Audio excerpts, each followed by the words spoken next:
அந்த நேரத்தில் கிடைய மாடு ஆடு மேய்ச்சவன் வரான். இவங்க 2 பேரும் போய் பார்த்ததுக்கும் ஆட்டுக்கடைக்காரன் பார்த்ததுக்கும் இவங்க தான் கொண்டாந்து தூக்கு மாட்டினாங்கன்னு அவன் போய் ஊரில் சொல்கிறான். அந்த காவல் நிலையை அடித்து தாக்கப்படுது. ஐயாவெல்லாம் எழுப்பி டீ கொடுக்குது. ஐயாலாம் சாப்பிட ஆரம்பிக்கிறாங்க. தூரி படுத்திருந்தாலும் அவளுக்கும் ஒரு டம்ளர் டீ கொடுப்போமே இன்ட்டு டீ எடுத்துக்கிட்டு போகிறாங்க. அவள் தொங்கிக்கிட்டு இருக்கா. அந்த வீராணம் ஏரிக்கு அந்த சைடில் இருக்கிறவங்க பூரா ஒன்ஸு ஒரு காலகட்டத்தில் வீட்டுக்கு வீடு ப்ரொஹிபிஷன் தொழில் பண்ணுவாங்க. சாராயம் காய்ச்சுவாங்க. பொதுமக்களுக்கு இவன் வந்த பிறகு தானே இந்த பிரச்சனை பண்ணுறான், அதை தொட்டு ஸ்டேஷன் அடிப்போம் முடிவுக்கு வந்து அடிக்கிறாங்க. வால்ட்ரு தேவாரம் கூட வந்து அங்கே நான் அக்யூஸ்டை பிடிக்காமல் போக மாட்டேன்னு இருந்தார். ஆனால் பிடிக்க முடியல. எம்எல்ஏ சுப்பிரமணியனுடைய சப்போர்ட். ஆனால் அங்கே கை ஓங்கி நிற்கிறது இளவரசன் குரூப்பு, அது பாமக குரூப். ஆக நீங்கள் மாறன் குரூப் அடிக்கணும், அடிச்சுட்டு இலவசம் பேரில் அந்த பழியை போடணும். அதுதான் இவங்களுடைய டார்கெட்டு. அப்படி அந்த ஒரு உதைக்கு திரும்பவும் உதைகள் விழுந்திருந்தா அன்னைக்கே செத்துருப்பாங்கன்னாரு என்கிட்ட. அதை தடுத்தது மாறன்.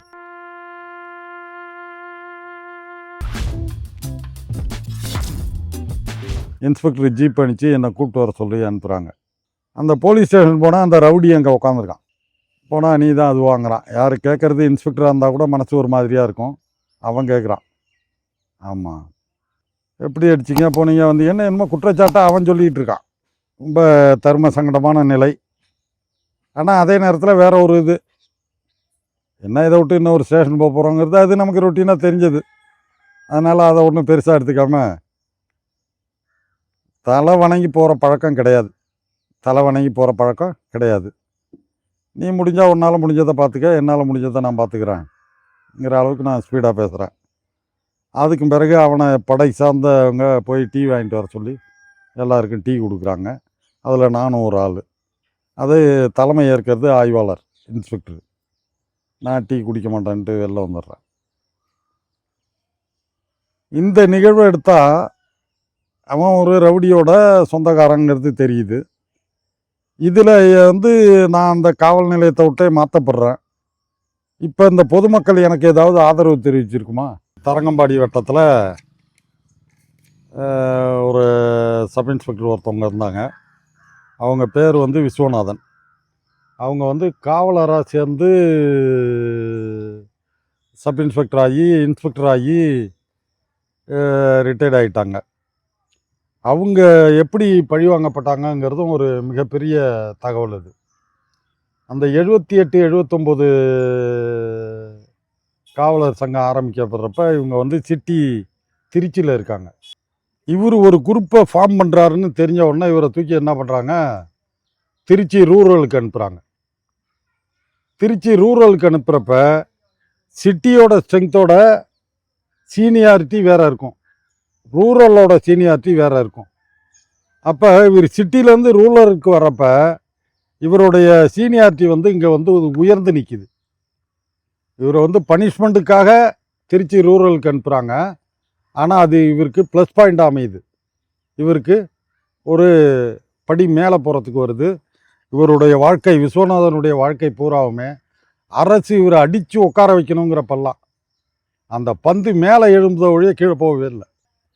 ஆண்டிமடம் லாண்ட் ஆர்டர் வந்து ஆண்டிமடம் காவல் நிலையத்துக்கு வர்றப்ப தான் ஆண்டிமடத்தில் இளவரசன் தலைமையில் ஒரு குரூப்பும் இன்னொருத்தர் தலைமையில் ஒரு குரூப்பும் 2 குரூப்பு வேலை செய்யுது.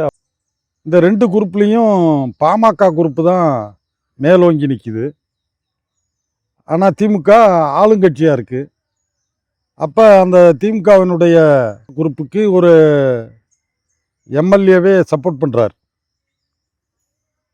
ஆண்டிமடம் போலீஸ் ஸ்டேஷனை எனிவே தாக்கணும், நீங்கள் தாக்கினாலும் சரி அவன் தாக்கினாலும் சரி தாக்கணும். தாக்கிட்டு பழிய போலீஸ் பேரில் போடணும். தமிழ்நாட்டில் 5 போலீஸ் ஸ்டேஷன், தூசி காவல் நிலையத்தை சேர்ந்தால் 6 போலீஸ் ஸ்டேஷன் பொதுமக்களாலேயோ தீவிரவாதியாலேயோ அடித்து தாக்கப்பட்ட காவல் நிலையங்கள் 6. அதில் இது குள்ளஞ்சாவடி, கடலூர் மாவட்டம். 2வது முத்தாண்டிக்குப்பம், 3வது புத்தூர், 4வது ஆண்டிமடம், 5வது வெள்ளித்திருப்பூர். கடைசியாக அடித்து தாக்கப்பட்ட காவல் நிலையம் தூசி காவல் நிலையம். இப்போ ஒவ்வொரு இதாக சொல்கிறாங்க. இது கொஞ்சம் மாறுதலாக இருக்கலாம். ஏன்னா நான் ரிட்டையர்ட் ஆகி 10 இயர்ஸ் ஆயிடுச்சு. குள்ளஞ்சாவடி என்னன்னா, ஒரு சஸ்பெக்ட் பர்சனை கொண்டாந்து வைக்கிறாங்க. திருட்டு கேஸில் சஸ்பெக்ட் பர்சனை கொண்டாந்து வைக்கிறாங்க ஸ்டேஷனில். அப்போ என்ன ஆகுதுன்னா, குள்ளஞ்சாவடி போலீஸ் ஸ்டேஷனில் சம்பளம் கொடுக்குற வழக்கம் இல்லை. நெய்வேலியில் போய் சம்பளம் வாங்கணும். அங்கே இரவு நேரத்தில் மோஸ்ட்லி காவல் நிலையத்தில் இன்னும் தமிழ்நாட்டில் சொல்லக்கூடிய அளவில் உள்ளது. பெரும்பாலான காவல் நிலையங்கள் வாடகை இடத்துல செயல்படுது. இது அரசு தலையிட்டு இது கலைந்தே தீரணும். இந்த தாக்கப்பட்ட 5 காவல் நிலையமும் வாடகை இடத்துல டவுனுக்கும் அப்பாற்பட்ட இடத்துல இருந்து தாக்கப்பட்டது தான் இந்த 5-6 போலீஸ் ஸ்டேஷனும். குள்ளஞ்சாவடி போலீஸ் ஸ்டேஷனில் அந்த அக்யூஸ்டை வச்சிருக்கிறப்ப 2 காவலர் தான் இருக்காங்க. அதில் ஒரு ஆள் அன்னைக்கு சம்பளம் வாங்கணும். அவர் போகிறாரு. சம்பளம் வாங்க போனவர்கிட்ட இந்த போலீஸில் சேர்றதுக்கு முன்னாடி அனைத்து உடல் தகுதியோடு சேர்ற போலீஸு சேர்ந்ததுக்கு பிறகு பல்வேறு இதுக்கு அடிக்ட் ஆகிடுறாங்க. ஸ்பெசிஃபிக்காக தண்ணி அடிக்காத போலீஸை பார்க்குறதே கஷ்டம். அப்படி போகிற போலீஸு, சம்பளம் வாங்க போகிற போலீஸுக்கிட்ட எனக்கும் சேர்த்து லிக்யூர் வாங்கிட்டு வந்துருங்கிறாங்க. ஆனால் உள்ள ஒரு அக்யூஸ்டு, முழுசாக அக்யூஸ்டு கிடையாது, குற்றவாளி என கருதப்படுகின்ற நபர் உள்ளே வச்சுருக்காங்க. இவர் போய் சரக்கு வாங்கிட்டு வர்றாரு. அவனுக்கும் சேர்த்து தான் சாப்பாடு வாங்கிட்டு வராங்க. வாங்கிட்டு வந்து அவங்கவுங்க தண்ணி அடித்ததுக்கு பிறகு சாப்பிட்டு படுக்க போகிறப்ப அங்கே ஒன்றும் பாய் படுக்க மெத்தல்லாம் இருக்காது. ஏதோ ஒரு பெஞ்சை இழுத்து போட்டு படுக்கணும். அப்படி படுக்க போகிறப்ப அந்த ஹேண்ட்கப் சாவியை அந்த ட்ராவில் வச்சுட்டே படுக்கிறாங்க. இதை எல்லாத்தையும் வச்சிருக்கிறவன் இப்போ மாதிரி அப்போ எல்லா போலீஸ் ஸ்டேஷன்லேயும் லாக்கப் வசதியெல்லாம் கிடையாது. பெஞ்சில் லைடிங் செயினை போட்டு கட்டி வச்சுருப்பாங்க, அவ்வளோதான். இவன் எல்லாத்தையும் நோட் பண்ணிக்கிட்டே இருக்கான். இவங்க நல்ல போதையில் தூங்கினதுக்கு பிறகு அந்த சாவியை எடுத்து அதையே ரிலீஸ் பண்ணி விட்டு அவன் பட்டியே வெளில கிளம்பி போயிடுறான். போனதுக்கு பிறகு காலையில் 2 பேரும் எழுந்திருக்கிற நேரத்துக்கு எழுந்து பார்த்தா ஹேண்ட்கப்பு மட்டும் கிடக்கு, ஆளை காணும். ஐயையோ, எஸ்ஐ வந்தால் என்ன சொல்கிறது, இன்ஸ்பெக்டர் வந்தால் என்ன சொல்கிறதுன்னு இருந்த சைக்கிளை தூக்கிட்டு ஓடுறாங்க, தேடுறாங்க. போய் பார்த்தா ஒரு மரத்தில் தூக்கில் தொங்குறான். அந்த நேரத்தில் கிடைய மாடு, ஆடு மேய்ச்சவன் வராங்க. இவங்க 2 பேரும் போய் பார்த்ததுக்கும் ஆட்டுக்கடைக்காரன் பார்த்ததுக்கும் இவங்க தான் கொண்டாந்து தூக்கு மாட்டினாங்கன்னு அவன் போய் ஊரில் சொல்கிறான். அந்த காவல் நிலையை அடித்து தாக்கப்படுது. அதுதான் முத்தாண்டி குப்பம். ஒரு பெண்ணு, கஸ்தூரின்னு நினைக்கிறேன் நேமு, ஆண்டுகள் பல ஆனத்தாலும் மாறதியாக இருக்குது. இவ ஒரு நல்ல குடும்பத்தை சேர்ந்த பொண்ணு, வசதி மிக்க குடும்பத்தை சேர்ந்த பொண்ணு. இவளுக்கு கணவர் மாப்பிள்ளை பார்க்கறதுங்கிறத விட அவங்க அப்பா என்ன பண்ணுறாருன்னா, ஒரு வயசான கிழவனுக்கு கட்டி கொடுக்குறாரு சொத்துக்கு ஆசைப்பட்டு. அப்போ என்ன பண்ணுறா அந்த கஸ்தூரி அந்த கிழவனை விட்டுவிட்டு ஒரு ஆட்டோ டிரைவர் கூட கிளம்பிடுறான். அந்த கஸ்தூரியை கல்யாணம் பண்ணவனும் வசதியானவன். உடனே போலீஸ் ஸ்டேஷன் வராங்க. அந்த கஸ்தூரியை எங்கே இருந்தாலும் கண்டுபிடிச்சாகணும். ஒரு பக்கம் அப்பன் செலவு பண்ணுறதுக்கு தயாராக இருக்கான், ஒரு பக்கம் தாலி கட்டவன் செலவு பண்ணுறதுக்கு தயாராக இருக்கான். கண்டுபிடிக்க வேண்டிய நபர் யாருன்னா ஒரு ஆட்டோ டிரைவர், அவ்வளோதான். இதை பொதுமக்கள் பார்வையில் சொல்லணுன்னா 2 பக்கம் இருந்தும் காசு மழை கொட்டுது. அப்போ போலீஸ் ஸ்பீடப் ஆகுது. பாண்டிச்சேரியில் போய் வச்சு பிடிச்சிடுறாங்க.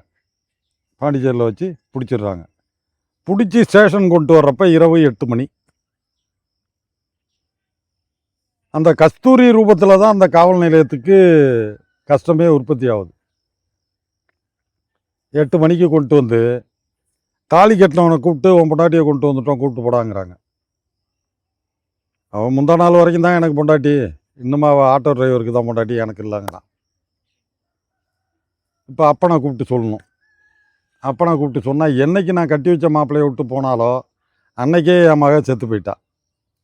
அவன் முடிச்சுட்டு அவன் வெளில போயிட்டான். ஆட்டோ டிரைவரை கூப்பிட்டு 3 நாள் பாண்டிச்சேரியில் கொட்டி வச்சிருந்தில்ல, கூப்பிட்டு போய் விட்டு காலையில் கூப்பிட்டு வாடாங்கிறாங்க. சார் இன்றைக்கி என்கிட்ட வந்தால் நாளைக்கு இன்னொருத்தங்கிட்ட போவா, எனக்கு என்ன சார் இருக்குது. அவனும் போயிட்டான். இப்போ 3 பேரும் போயிட்டாங்க. இப்போ அந்த பொண்ணை பாதுகாப்பது யார்? அப்போல்லாம் மகளிர் காவல் நிலையம் கடலூரில் மட்டும்தான் இருக்குது. இப்போ மாதிரி தாலுக்கா தோறும் இல்லை. இப்போ கடலூர் டிரான்ஸ்போர்ட்டுக்கு யார் செலவுக்கு தர்றது? அப்போ ஒரு பக்கம் போயிட்டான், புருஷன் ஒரு பக்கம் போயிட்டான், ஆட்டோ டிரைவர் ஒரு பக்கம் போயிட்டான். கடலூர் போயிட்டு வரணுன்னா அதுக்குள்ளே செலவுக்கு யார் தர்றது? அப்போ ஒரு முடிவுக்கு வராங்க, ஸ்டேஷன் கூட்டுற பொம்பளை இருக்குல்ல, அதை கூட்டாந்து அவளுக்கு பக்கத்தில் படுக்க வச்சுட்டு படுத்துருவோம், காலையில் எதாக இருந்தாலும் பார்த்துக்குவோம். இப்போ அவங்கவுங்க ரொட்டீன் ஒர்க்குக்கு வந்துட்டாங்க. இப்போ அந்த கூட்டுற பெண்மணியோட வேலை என்ன? காலையில் அந்த அம்மா 4 மணிக்கு எழுந்திருக்குது, படுத்திருக்கிற ஐயாவுக்கெல்லாம் போய் டீ வாங்கிட்டு வரணும். ஃபஸ்ட்டு வேலை அதுதான். காலையில் அந்த அம்மா டீ கடைக்கு போய் டீ வாங்கிட்டு வந்து ஐயாவெல்லாம் எழுப்பி டீ கொடுக்குது. ஐயாலாம் சாப்பிட ஆரம்பிக்கிறாங்க. சரி, கழுத்தூரி படுத்திருந்தாலும் அவளுக்கும் ஒரு டம்ளர் டீ கொடுப்போமே இன்ட்டு டீ எடுத்துக்கிட்டு போகிறாங்க. அவள் தொங்கிக்கிட்டு இருக்கா. இது நடந்ததுன்னு சொல்லப்படுறது எந்த அளவுக்கு உண்மைங்கிறது ஆண்டவனுக்கே வெளிச்சம், எனக்கும் தெரியாது. ஆனால் கஸ்தூரி காவலர்களால் கற்பழிக்கப்பட்டு தூக்கிலிடப்பட்டால் ஸ்டேஷனை அடித்து நாசம் பண்ணிட்டாங்க. காலி, ஸ்டேஷன் காலி.